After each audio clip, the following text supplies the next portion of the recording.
Now, the National Economic Council on Thursday rose from its 139th monthly meeting in Abuja with a decision to ensure food security in Nigeria. The meeting was chaired by Vice President Kashim Shettima, and the Vice President confirmed or said that with concerted efforts in developing a clear and actionable roadmap through short, medium, and long-term strategies, Nigeria would overcome its economic challenges in a short time.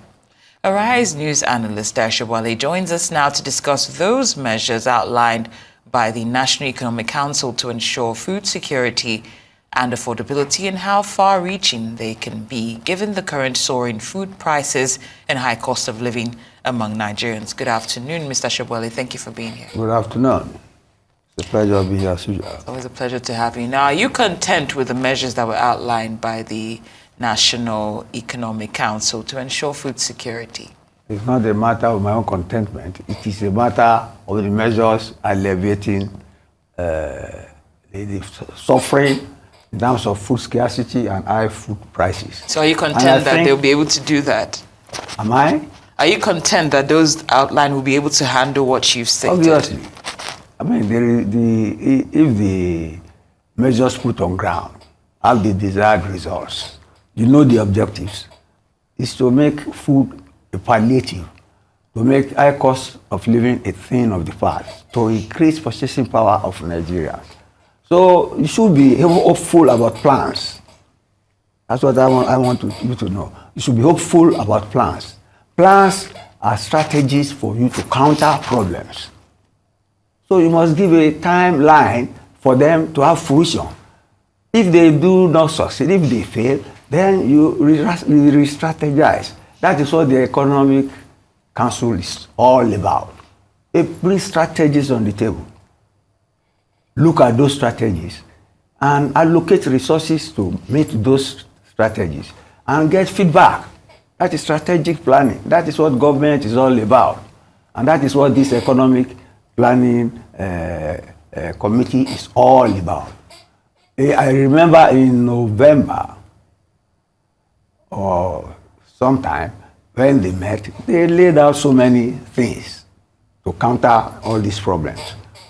Food, to tackle food insecurity, to finance small-scale industries, to make electricity available for industries, to make sure the Power Act, signed by government almost immediately took over, is implemented.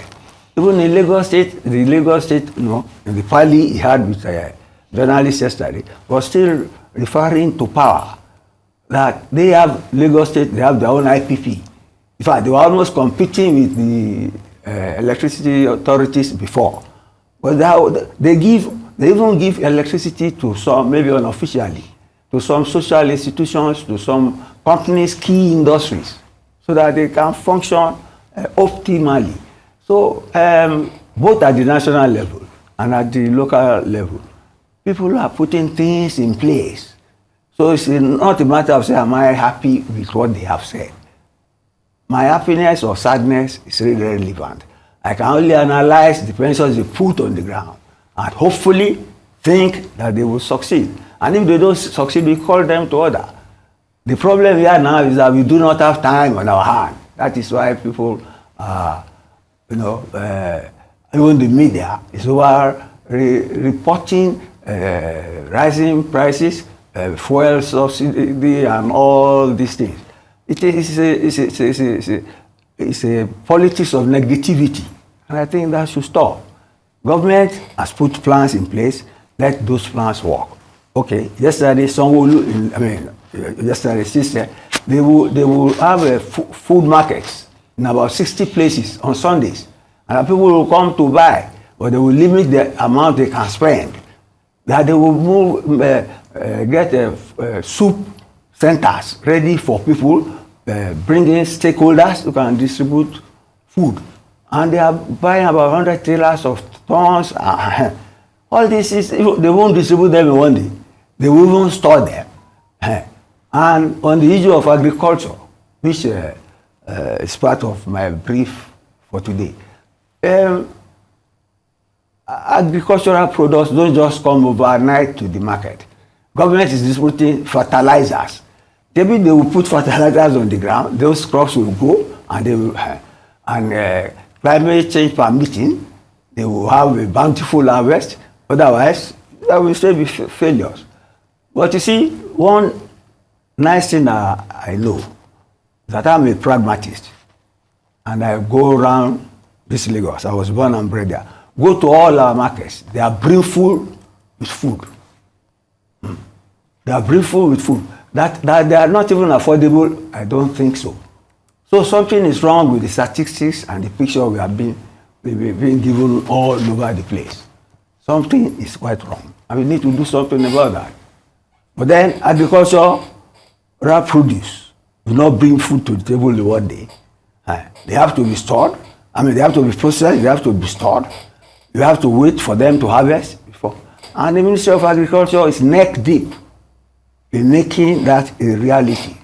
So let's give them benefit of doubt. Let's give them time for the ideas to germinate.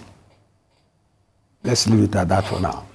All right, Mr. Sobowale, some would say that as commendable as these efforts are, that they're incomplete without a point that addresses food smuggling. Do you feel that this needs to be part of the immediate urgent agenda? Because it has been left out of this. Yes, they've mentioned agro rangers who are supposed to restore security to the farm areas themselves. But smuggling on its own, which we've come to realize is creating, like you said, the food is available. But somewhere along the value chain, it is being mismanaged by the wrong actors. Stolen is the word. Yes.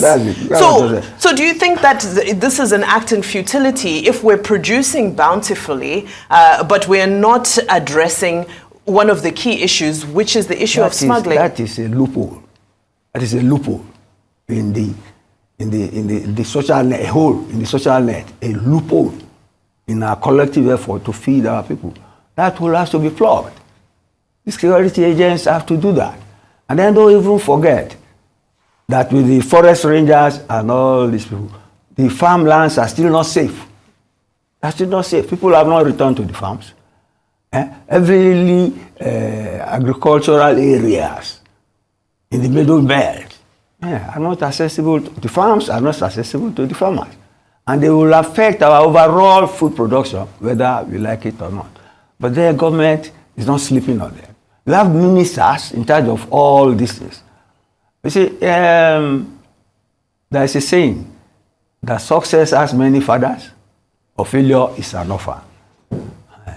I'm sure no minister in any portfolio concerning food and its security will want to fail under the present dispensation, because he knows he has a full theater of Nigerians watching him as if he's in the center of a stadium.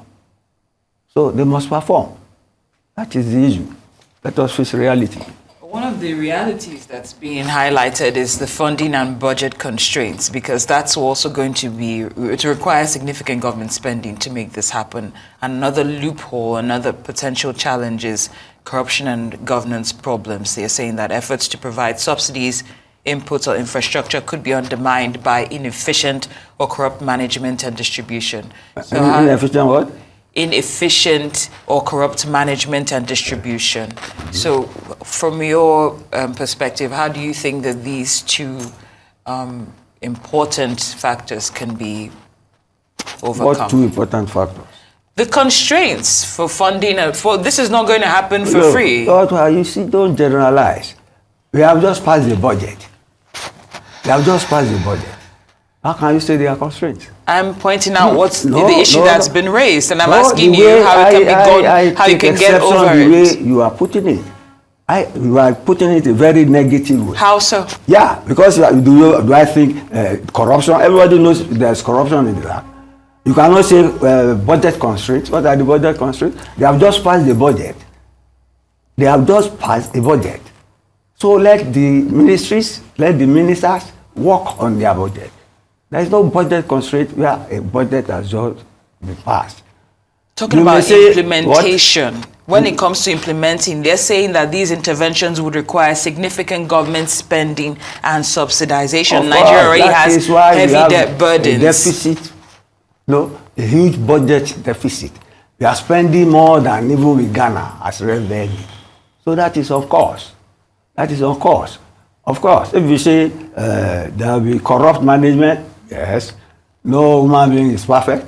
You saw what happened with the lady at the Ministry of Humanitarian Resources and all that.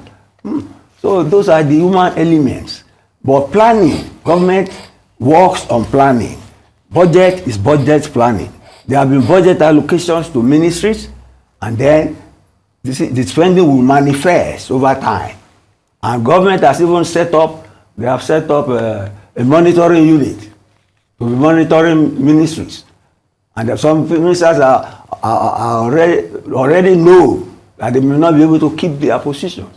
That's budget planning, budget implementation, budget monitoring to ensure that the finances are spent as allocated. So let's give planning a chance in terms of execution before we reach conclusions. Now, next question. Very quickly, before we round up, very briefly, I want to come back to the issue of agro rangers because I think it's a very significant development. Who do they report to? Because, of course, in the report, they said agro rangers are short-term, state police is long-term. We know state police, the hierarchy that state police would most likely fall under if that bill is to pass. Agro rangers, as things stand in the nation right now, who should they be who should they report to? Excuse me. Okay, agro rangers, they will be like forest guards. You know what is going on in the forest now? There are insurgents there, there are kidnappers there, because that's why they take people to. So it's a matter of saying they want to secure the place. And it has to be temporary, because you see, all these things are palliatives. They are subsidies. That's why they are temporary.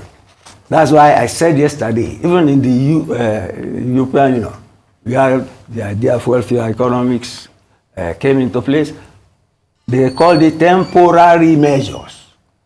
You get me? In giving electricity subsidies to their people, in giving to the farmers. The farmers in France have been placated now because they said, they were feeling more, having fires instead of being allowed to work on their farms.